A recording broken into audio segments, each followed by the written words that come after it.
Isa pang bilang na mas malaki ang eko sa balita, 38 tuldok bilyon para sa sakuna sa susunod na taon. Parang nag-iimpok ng tabing para sa bubong na lagi nang kinakabahan. Parang may batyang nakahanda kahit wala pang patak. Alam ng lungsod ang tunog ng biglang taas ng tubig. Alam ng paderang marka ng lumang baha.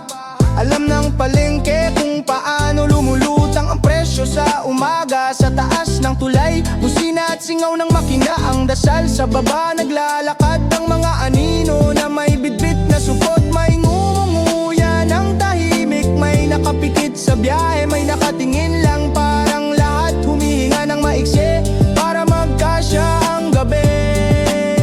Mabigat ang hangin, parang basang bimpo na isinampal sa mukha. Pagdating sa bahay, mainit pa rin ang bakal ang bintana. Sa bubong nakikinig ang dilim kung kailan ulan.